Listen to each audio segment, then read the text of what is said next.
Bismillahirrahmanirrahim. Assalamualaikum warahmatullahi wabarakatuh. Alhamdulillahirabbil alamin, wassalatu wassalamu ala sayyidina Muhammadin wa ala alihi wa sahbihi ajmain. Amma ba'du.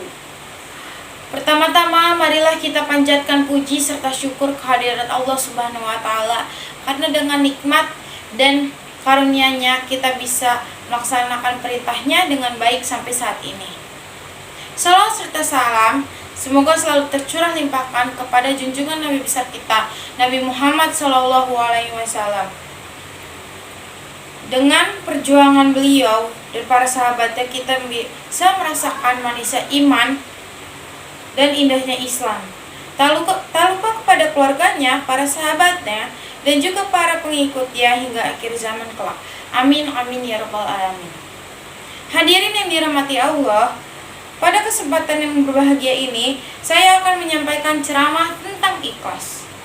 Mungkin semua orang telah tahu apa yang namanya ikhlas. Sering orang mengartikan ikhlas dengan melakukan sesuatu tanpa mengharapkan imbalan. Dalam agama kita, ikhlas adalah melakukan sesuatu hanya semata-mata karena Allah Subhanahu wa taala. Mungkin semua umat muslim mengenal yang namanya ikhlas. Contohnya ikhlas dalam bekerja, beribadah, mengajar, belajar, dan lain sebagainya.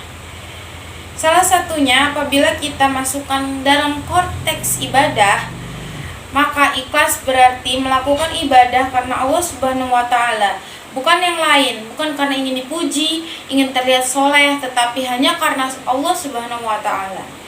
Dalam hal ini Allah berfirman dalam surat Al-Bayyinah ayat 5, yang artinya, padahal mereka hanya diperintahkan untuk menyembah Allah dengan ikhlas menaatinya semata-mata karena Islam, dan juga agar melaksanakan sholat dan menunaikan zakat, dan demikian itulah agama yang lurus.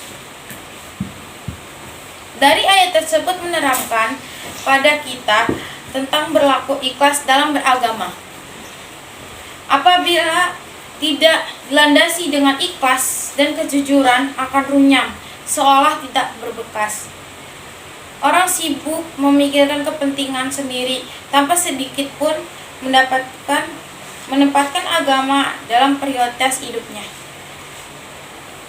Ikhlas dalam beragama menjadi sangat penting untuk pupuk dalam diri, karena dengan ikhlas semua urusan akan menjadi lebih terang dan mudah untuk dijalankan.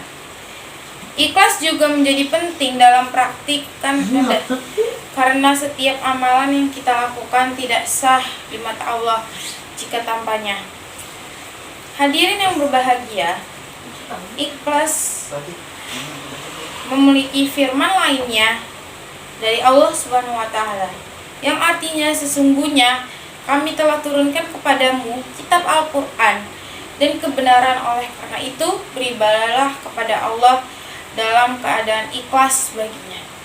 Quran Surat Az-Zumar ayat 2. Dari ayat tadi Allah menjelaskan bahwa cara beribadah yang benar itulah hanya menyembah Allah semata dengan penuh keikhlasan, bersih dan murni dari pengaruh syirik dan riya. Oleh karena itu, beribadah itu hendaknya ditujukan hanya Allah semata, bukan ingin dipuji manusia. Dari pembicaraan di atas dapat kita simpulkan, bila kita semua mempunyai perasaan ikhlas, perasaan yang mementingkan kehidupan bersama, kepentingan bersama, tentu nasib keambangan kita seperti di masjid, madrasah, mushola, dan masih banyak lagi, tentu kita tidak akan dalam keberadaan yang sekarang. Ketiadaan ikhlas atau salah pengertian dalam ikhlas itulah yang menjadi sebab pucat-pucil segala amal kita.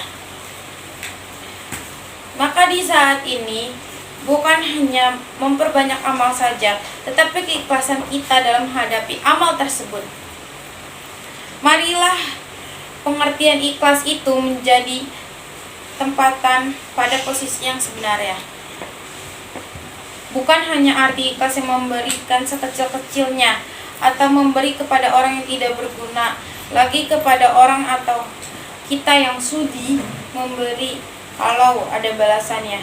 Tapi ikhlas itu mengajarkan suatu amal yang bermanfaat kepada bersama dengan mengikuti titah atau perintah Allah Subhanahu wa taala. Ya Allah, jadikanlah kami hamba Engkau yang ikhlas. Mudah-mudahan kita semua menjadi hamba Allah yang muslimin. Amin ya rabbal alamin. Sekian yang saya bisa sampaikan, semoga bermanfaat bagi kita semua. Wassalamualaikum warahmatullahi wabarakatuh.